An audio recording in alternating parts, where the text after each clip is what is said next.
say when it comes to Quick Look that we've shown off a lot of games over the longest time. I mean, I've been doing this show for like 5 years? 6 years, probably? So, it's safe to say, I've seen it all. I've seen major first-party releases, I've seen major third-party releases, and yeah, there's been a lot of good stuff to come out. And occasionally on this show, we take a look at a beta. Now, I don't really do a lot of betas on this show because, well, that's not my cup of tea. I normally like to wait until a game fully releases. However, for a game like this, where I probably won't get to play it until much later after launch, yeah, I think it's safe to say I'm gonna have to look at it now. And that game, of course, being Sonic Racing Crossworlds. Oh, I am so excited for this game, not gonna lie. Although I will say, I'm a little disappointed how the Switch 2 version won't be launching with the other versions, but what do you expect? Sega being Sega, I suppose. So, yeah, but I took a look at the open network tests, and in fact, I also played in the closed network test. So, I've played the game a fair bit, and let me tell you, it's really fun. It's really fun. Like, Sega have done a great job making a fun racing game, which is what you want. You want a racing game to be fun, and especially a kart racer, and this is no exception. Now, look, I know when we talk about kart races, there's a lot of games that will be in the comparison, but with Sonic, it's interesting because he's had some great kart races over the years. I mean, I didn't play Team Sonic Racing. I'll make it clear to you right now. I had no real interest in playing Team Sonic Racing, so I didn't. However, what I did play back in the day was Sonic and Sega All-Stars Racing and Sonic and All-Stars Racing Transformed. Oh yeah, and a little game called Sonic Riders? Yeah, those free games are fucking elite. I mean, Sonic Riders especially, like, that's got a place in my childhood. Oh yes, and there's also Sonic R, but we don't talk about Sonic R. So, you can imagine my excitement when we found out a lot more of the details of the game. The character roster, the tracks on offer, the amount of content, and the gameplay, and well, I think it's safe to say, this might be in the makings of, like, one of the best kart racers of all time. And I'm dead serious on that. I mean, Mario Kart World, I love that game. I think that game is so much fun. But man, sometimes you just want a classic-style kart racer. And don't get me wrong, Mario Kart World's open-world format is fantastic and a breath of fresh air for the genre. Absolutely. A lot of racing games have done great on open world. But sometimes you just want a traditional kart racer.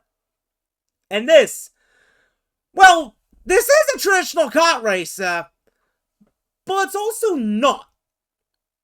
Let me explain. See, the gimmick of Crossworlds is the fact that, oh, all these different characters are going across different worlds sort of thing. Which makes sense. That's why the game is called Crossworlds. But the gimmick of that is that within the races themselves, there's branching paths. So, 1 minute you could be on this track, another minute you could be on another track, and it's definitely refreshing. I do have to admit that. I really like that idea of, like, the whole, oh, you're in one track for this lap, but, oh, wait, you're in another track for this one. I think that definitely freshes up the traditional kart racing formula. Absolutely. Like, if you're looking for a kart racer that is still traditional but freshens things up, then yeah. Yeah, this is the one. And I think they've done a great job on it. When I played the closed network test, I played on PlayStation 5, but I took a look at the Nintendo Switch version of the network test here. And not gonna lie, it runs superb on the Switch.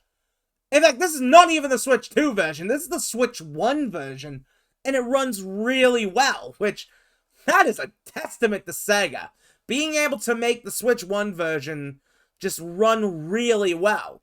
But that's always been the case when it comes to Sega's ports. Like, they've always made sure that if something is releasing on Switch 1, they make sure that it runs really well. So, You gotta give props to them, and I can't wait to see how the game runs on the Switch too.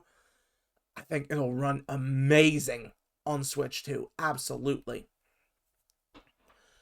But yeah, like, in terms of the characters and cards, well, it's your traditional Sonic fare. You got all your mainstays there. Sonic, Tails, Amy, Shadow, Knuckles, all that jazz. But there's more to it than that.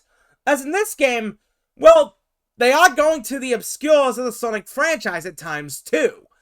I mean, you've got the, what is it, the fucking something 5, like,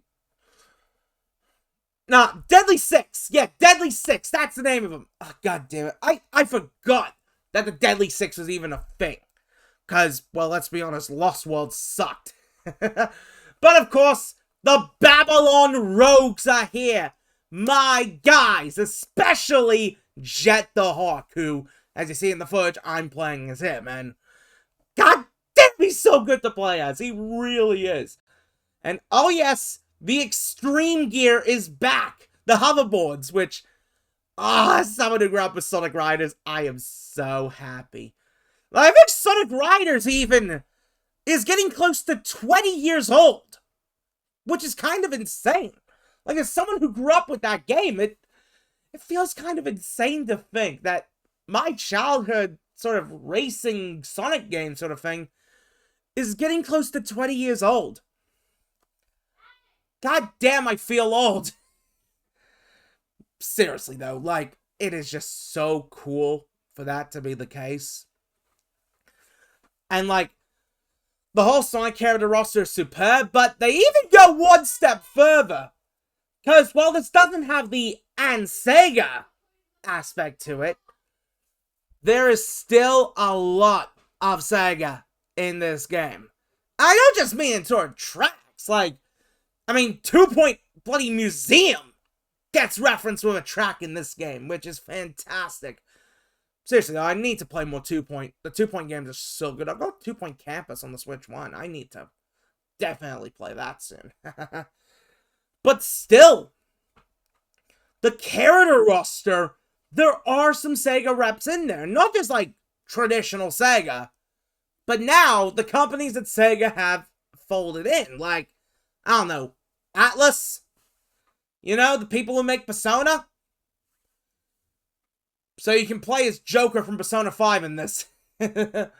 Which is kind of cool. And also, I can't remember the name of the company who does this, but bloody Hatsune Miku's in this game. Hatsune Miku! I mean, yes, her games are published by Sega, but still, Miku is playable just after she got into Fortnite. God damn. And of course, my man Ichiban from Yakuza, he's in the game too, which is pretty sweet. And of course, not just that, but third parties are also being involved. Now, so far what we know is that characters from Pac-Man and Minecraft are coming into the game. But SpongeBob's also in it. And 2 of the DLC spots, like, 3 of the DLC spots are Nick characters. Why are you gonna take up that many spots? Seriously, we want variety in our DLC. Jeez, Paramount, why you gotta do this? I get it, you got the rights to the Sonic movies, but guys, can we at least have some more variety? What do I know? Yeah, seriously though, like, the roster is pretty deep, and I think it's really good. Like, the tracks, they play really well. I had no issue with the tracks. They felt really nice to play on. And, well, the karting feels great in general, so it's like, and this is a network test. We're just like a month away from the game's release. And the game is just working really well. Like, there's probably not much they can do in terms of, like, adding on stuff to the game. I mean, when it comes to the DLC characters, can we please get Samba de Amigo? Please? And maybe, can we have some platform exclusive characters? Like, Nintendo can have the Mii's, Xbox can find a way to include avatars or something, or Master Chief or something, and maybe PlayStation can get, I don't know, Sackboy in there. And, hey, maybe PC can get Team Fortress 2 back in there. I don't know. But, seriously though, if you guys love your racing games and you want something more traditional racing, but still a little bit new, I'd say go for it. I think this is a really fun little racing game, and honestly, when it does launch, it's going to be worth the money. It absolutely is going to be worth the money, because if the game itself plays this good during the network test,